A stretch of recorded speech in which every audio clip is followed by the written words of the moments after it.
So now I request Professor Mangala Sundar to give his presentation. Yeah, let me just speak from here for 2 minutes.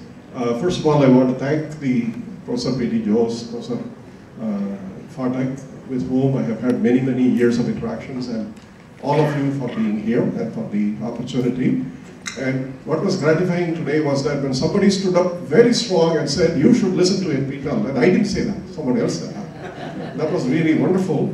And we have to thank Professor M.S. Anand, who was the former director of IIT Madras. He is retired and he is emeritus, and now he is into IIT. NPTEL and the digital learning of India is his brainchild. We had the privilege to work with him.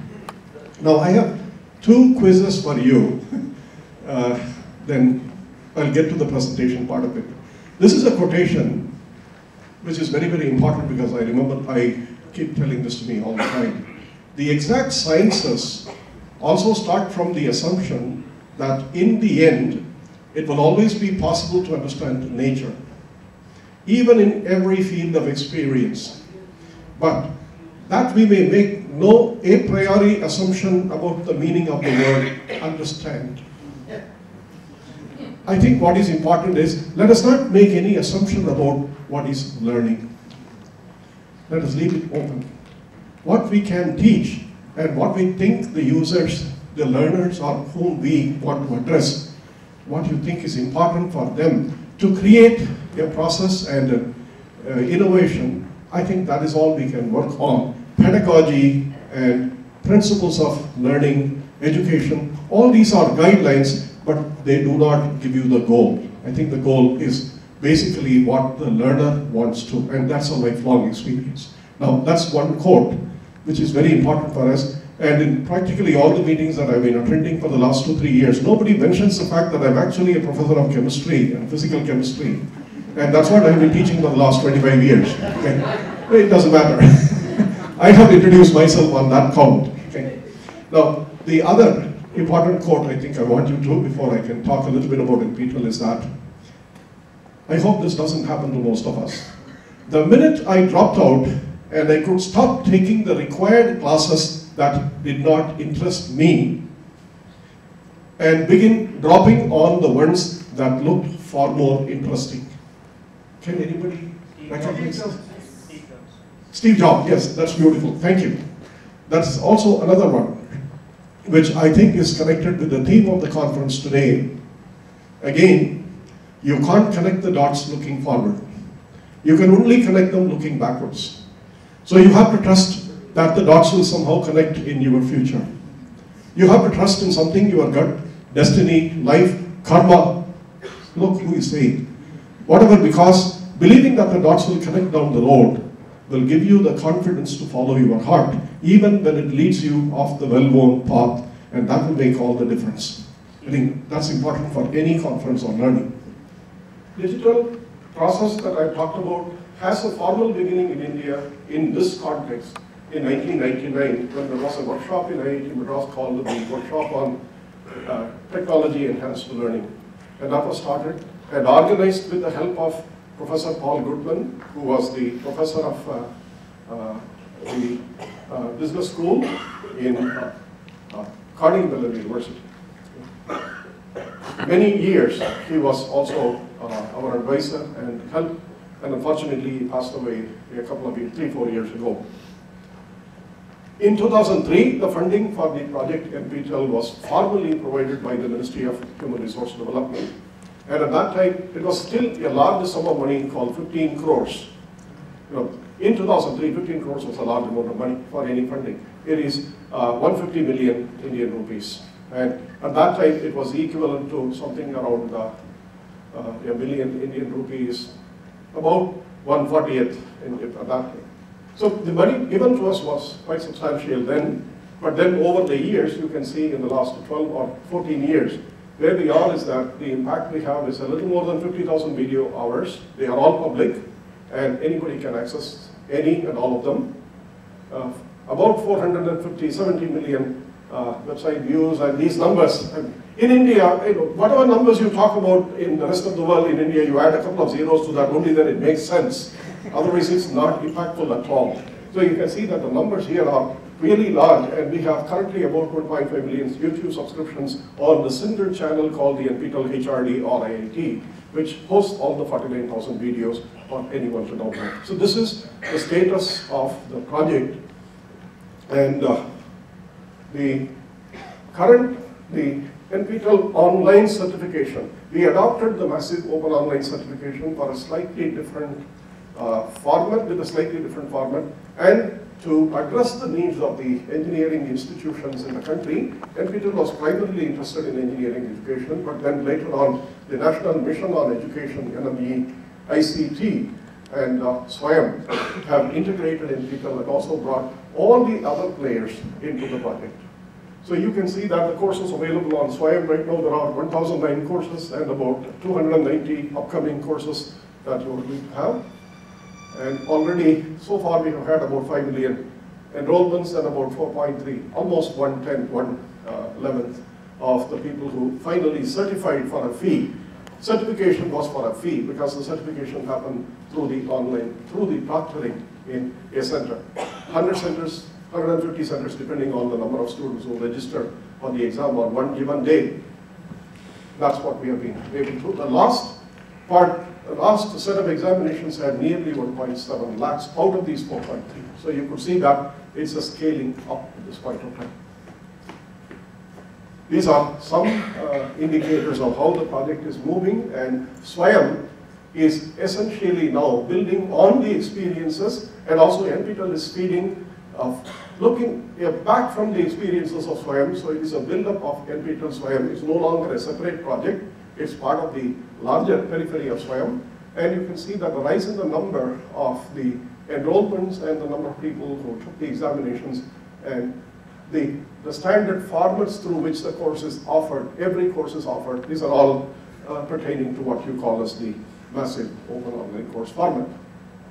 And you can see the topics, there are many topics, and proctored, engaging colleges through what we call as the local chapters. In the next slide, maybe I'll see that there are more than 2,000 colleges which are directly partners with this project.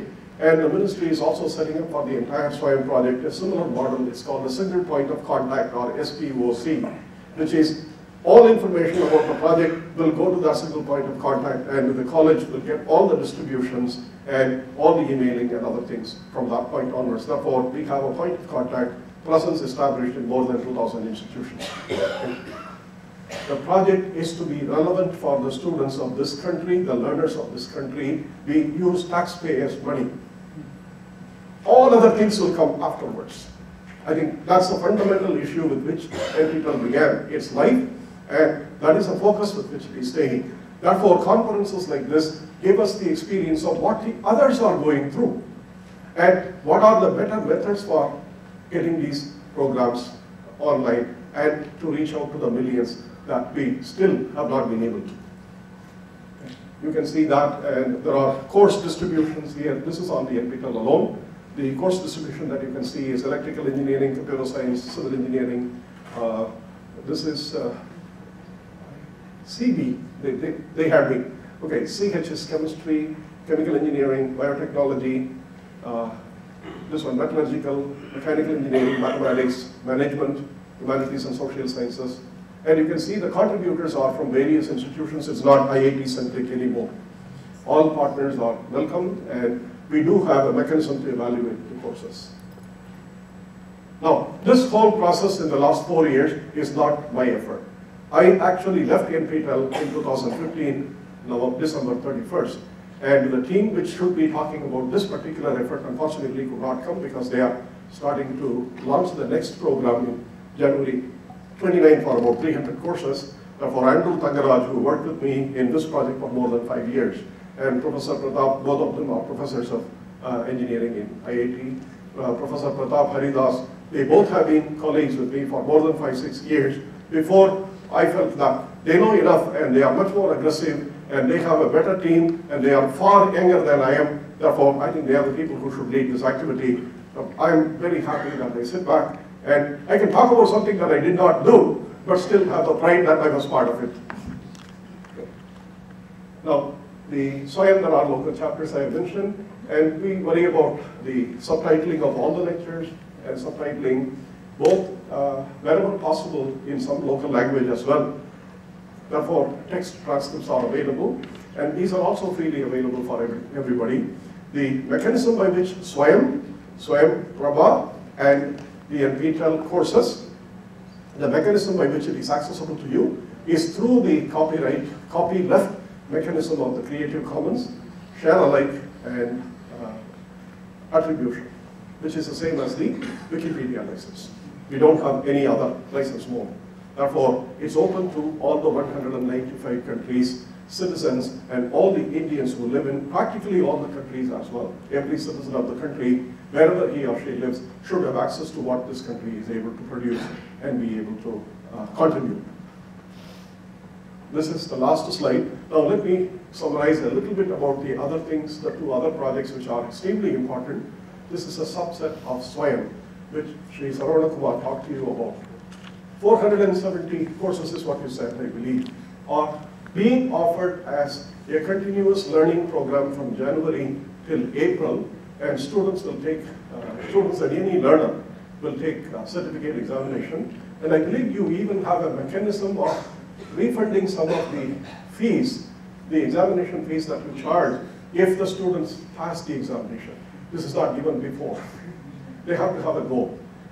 Funds will be, some scholarship will be given if you obtain a certain grade in all these online examinations, and credit transfer with the universities are being encouraged with the universities taking the role, because the syndicates and the senates of the universities should decide which courses are equivalent to what they are already offering, and what is the credit that they can give for each and every course. Therefore, we have 3 or 4 formats for these online learning programs. There is a 4-week course, which is typically a 10.5-hour video and another 20 hours of learning by the students, so it's like a 1-credit course in the university system. Then we have an 8-week course, which is like a 2-credit system, roughly linearly twice that, and a 3-credit or a 4-credit, depending on a full engagement of 3 months of the learner through the college or through the institution or directly. Therefore, the credits are suggested, the universities pull out of them what they want. This is not a push model, this is a pull model for the university. It's a push model for access. We will try to push access to everybody, but it's to be pulled by the individual institutions. And with 40,000 colleges and nearly 1,000 universities, please rest assured, we are in business for the next 25 years. We don't have enough teachers in this country. Therefore, this is a process in which the government and the industry have to participate, and all the learning experiences from the rest of the world are as much important, if not less, maybe more. But we still have to focus the program on what we think as what the country's students, the learners need. Therefore, it is not a single model, a single platform, or a single portal or whatever. I think multiple partners are welcome. The credibility and the quality of the courses are extremely important. So SWAYAM now contains partnership with the University Grants Commission, which has a little more than 1,500 courses now from the Consortium of Educational Communication. That's the agency which records courses for the UGC. Then we have the open learning courses from the largest open university in the country, the Indira Gandhi National Open University. And we have 4 marvelous young entries, and the most popular entry is known as the IIT PAL, which is Professor Assisted Learning. We are now adding lecture materials for chemistry, physics, mathematics, and biology for the 11th and 12th standard students, both for free learning as well as probably later for a MOOC that the students can take. And then we have CBSE, which is the Central Board of Secondary Education, has a partnership for creating MOOCs for teacher training. And then the National Institute of Open Schooling, the largest open schooling system in the world, actually running a lot of teacher training for more than lakhs and lakhs of students. I mean, hundred thousands of students, hundred thousands of teachers online and through a MOOC format. Therefore, the program now basically is addressing all of them. We're trying to bring in the medical community, we're trying to bring in the agricultural education units, and we are trying to bring in the law, and of course management is already here. Management is already taking off on its own.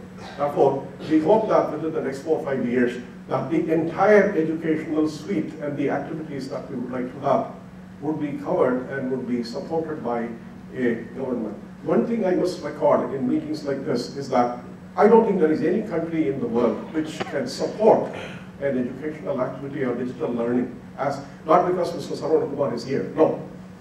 Honestly, this has been happening even before he was there. We have had hundreds and hundreds of crores of rupees funded by the government of India. The trust is placed on the educational institutions, therefore it's important for us. The last thing, about 2 minutes or 3 minutes, I will talk to you about is the Swayam Prabha. The Swayam Prabha is a delivery channel. There are about 32 video channels, and all of these are available through free dish. And a one-time purchase of a 1400 rupee dish with a set-top box, you get 32 government channels, which are called the MHRD channels. And these channels are organized according to the subject matter, which are being distributed as video lessons in them. Occasionally, the channels also broadcast live lessons. Most of the time, these are pre-recorded lessons from various resources we have created. The first 10 channels contain arts, science, humanities, social sciences, commerce, etc. All that is non-engineering or non-direct technology courses. The next 8 channels take the NPTEL. All the courses which are created under NPTEL are organized in some sequence, and they are offered in the television mode for 4 hours a day and repeated 5 times the rest of the day, so that the students and the learners in colleges or home or wherever they are, they will be able to access it if they have access to a television, which in India is surprising that the remotest corner of the country has televisions at home, but not necessarily internet. The last is, of course, now these things are available on the mobile, because I think one company, Reliance Jio, has the largest number of mobile phones in the country, and through the Jio TV, this is freely available to anyone on the Reliance mobile. Therefore, all you need to do is to scan for these channels in your Jio TV. So this is also the large project, 32 channels in which about 18 of them are science higher education courses. The 4 channels which are quite popular today among a lot of schools are the IIT PAL channels, the Professor Assisted Learning. It is done by IIT Delhi in collaboration with many teachers and many professors of the country on these science subjects.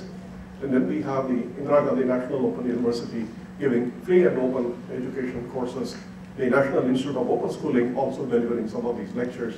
Therefore, the 2 units, Swayam and Swayam Prabha, are supposed to work together to ensure that access to all the lectures and availability and the backup on these in servers is all such that not one citizen of the country who can provide, who can have a very simple access like a television nearby and a free dish should be able to get it. What you learn from it, how you learn from it, is triggered by what your needs are, and that the rest of the future will decide. But if we do not offer the best of what we have today, and we do not continue to offer the best of what we have today, we cannot expect this country to be better tomorrow. You have to do that, and the rest will hopefully happen. As he says, the dots will connect post facto. Create the dots. I think that is what the subject matter of this conference. Therefore, the future of learning is very strong as long as every one of you continue to contribute. Don't worry about how people learn. Thank you very much. Thank you, Professor Mangala Sundar. I think we almost finished off with the time.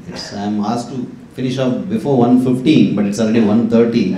I'm asked not to take any questions, but then I think it's not fair enough. So one question we can take, just one question. Yeah, the lady in the 3rd row, please. Yeah. Thank you very much. I really feel privileged. I have a question for Mr. Avichet. And 2 questions. Sure. First of all, the business model, because you developed a lot of stuff and it cost a lot of money, so I'm interested in your business model. And secondly, there's more statement, how to promote the dropouts. And why is that? I started engineering, and my dad paid. And after 3 years, I passed not very successful my exams. So my dad said, Marianne, you have to do something else. Oh, by the way, I'm a professor at CMR University. And after 3 years, I had a very angry dad, no student life and no job. I started to find a job, and I found one. And that was an air hostess with KLM 35 years back. That means very old airplanes and long time to travel, and very different audience regarding the audience we have right now in our airplanes. Then I jumped into social science and psychology. And after the minimum of study of 7 years, I succeeded. Not via MOOCs, not via theoretical books, etc. But via my work, every day, trying to interact in a service-oriented way with the global community, multicultural, etc., and trying to do the service on board. Now, promoting the dropouts is not very good, of course. But my question is, do you have any MOOCs regarding the MBA in life? Because I'm talking about empirical knowledge and all the experience, which you need when you like to be and a good student and prepared for the students, for the future. Thank you very much. Okay, so thank you for asking the question. The first question, in a ROI matter, as I told you, it's the vocational training for civil servants. It's a huge savings to Israel market. We're seeing it now in our beta versions. Another thing that if a young student finish his degree and then says, I don't want it, I want to go to study something else or whatever, he starts to pay his taxes to the government in the age of 30 something. We have army, and then you go to university, and then you change the faculty. It's a great saving for youngers, to know what they want in a younger age, and again in a cynical way, to start paying taxes earlier. So it's another saving. As for the dropout, I'm not sure I have one answer for it. It's a clue, and as I showed you before, we're tasting it all the time. We know that the completion rate gets higher when it's in hybrid mode, in blended mode, and the highest rates is where the learners get paid, not paying for the MOOC, get paid to do the MOOC, like in teachers training, like if I work at Facebook or Google and they pay my department to take a course in Stanford or MIT. So the boss paid me to take the MOOC. The completion rate, as far as we know, are more than 90% completion rate, because it's captive audience and they want and they need it. And in a high tech, you don't have to force somebody to take a MOOC. They always laugh. Why do you force me to take a MOOC? I need it. I want to improve my skills and competencies. So we don't know it, we track and we try to follow and understand, and even our best practices are changing during the time. I'm sorry, we are running out of time, and maybe over the lunch we can discuss, if there are questions. We are here. And I thank Avishai and Professor Sundar for a wonderful lecture, and for the audience for the patient listening. Thank you.